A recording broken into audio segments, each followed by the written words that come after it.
As everyone should know, it has now been roughly 2 weeks since the local government elections. We all know what the results were, and we all know that the voter turnout was around the 30% level. I have a few questions for you, my listeners, and some general questions. These questions should make people think a bit, if nothing else. The first thing that struck me was the voter turnout numbers. As things stand, 70% of the entire adult population has shown that they are not interested in casting their vote at all. This, I think, is probably the most significant result that the election delivered. Never mind who or which political party got the most votes.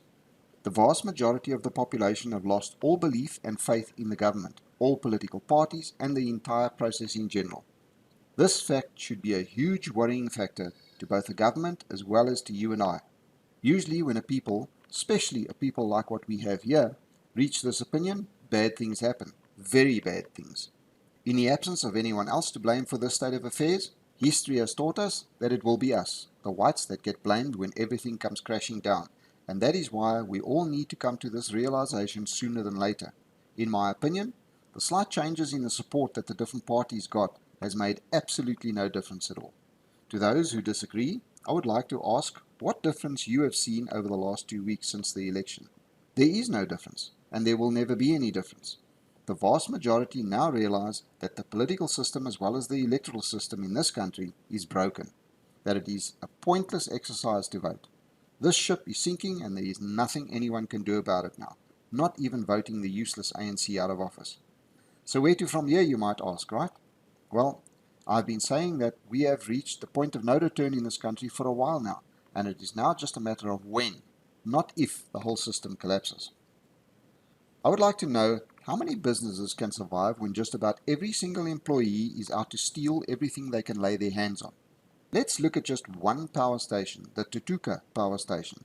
Most of you would have already heard these figures, but for those that haven't, take a listen to this. At just this one power station, they are currently suffering theft of fuel oil to the value of 100 million rand every single month. Can you fathom this? 100 million rands worth of fuel oil each and every month.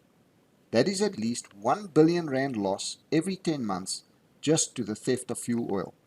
We have also heard that they suffer a loss in the hundreds of millions of rands to the theft of spares. That is hundreds of millions of rands just on spares. What about theft of things like cleaning products, toilet paper, cutlery, appliances, coffee and tea, you name it? We are not talking about 100 million or 200 million. We are talking about hundreds of millions of rands worth of Eskom property stolen each and every month just from one power station alone. Can you imagine what the total value of theft is from all the power stations combined every month? We are talking about billions each and every month. How on earth is it possible for Eskom to survive at all? The answer is simple. It can't, or it couldn't, if they were not being fed with your tax money every time they run out of money. You are funding this criminal theft not just at Eskom, but at each and every state-owned enterprise. I have to ask the question, are you okay with your hard-earned taxes being stolen, wasted and misappropriated like this each and every month? So what do we do about the situation, you might ask? Well, when we make up less than 10% of the population and the vast majority just keep voting in the trash, there is only one logical thing we can do. We simply have to do exactly what the Voortrekkers did, and that is to remove ourselves from an impossible situation.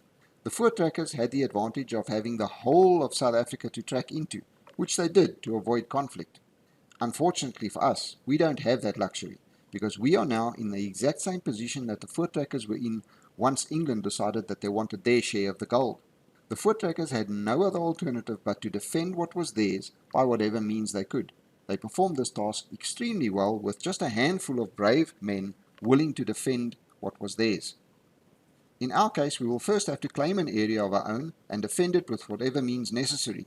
Right now, all we have to defend are our homes, and as already been demonstrated by the attitudes of most whites in South Africa, we are not interested in what is happening or what is going on outside of the boundaries of the plot on which we live. Our only alternative is to claim an area and be in a position where if we don't defend it, we would lose everything, just as the Voortrekker did, or rather the Boers, once they had settled and built their communities. I've looked into every possible solution for this country and not one has any merit or chance of success, except for secession. Chasing the Rainbow Nation dream is a fruitless exercise, and in my opinion anyone who still believes in it is a fool. There is simply no way we can survive while the uneducated, ignorant and savage masses make the decisions and govern over us. This was a recipe for disaster from day one and will always be. When true democracy is implemented in a diverse society, it has and will always result in mass rule and the minorities being marginalized, victimized, and eventually eradicated. This scenario has played out in every single previously colonized country in Africa throughout history. There is absolutely no reason to believe that South Africa will be any different. If we want to survive here on this continent, we are going to have to be willing to fight for our lives if it comes to that. But before we can get to that stage, we had better get our ducks in a row and create a sense of patriotism amongst our people. Patriotism to something we can call our own. The country as it stands now is not something we can call our own, and certainly not something we can be proud of. South Africa is a dismal failure and a perfect example of Africans ruling over themselves. We have miserable conditions, massive unemployment and poverty, corruption on a biblical scale, and a country that is being buried under its own filth. Certainly not something to be proud of in my books. I would like to urge everyone to consider saying yes to us having a country of our own where mass rule will never be possible, where things like BEE and triple BEE will never show their ugly heads, where equal opportunity will always be preferred over equal outcome, and where socialism, communism and liberalism are the curse words they deserve to be. Say yes to a country where you can raise a family without constantly looking over your shoulder or sleeping with one eye open. Say yes to a country where the law actually means something, and a country where the punishment will fit the crime. Say yes to a country where you know that your taxes are not being used to finance the latest Mercedes-Benz or luxury home for corrupt politicians. If this appeals to you, I would urge you to go to the website of the ULA right now and just say yes. That is all it takes. Just say yes. I will have the website link right at the top of the description to this video. Please use it. You owe it to your children and grandchildren. Please like and share this on as many social media platforms as possible. It's the only way that my message gets out there. If you have not subscribed to my channel yet, I have to ask why not? You have absolutely nothing to lose.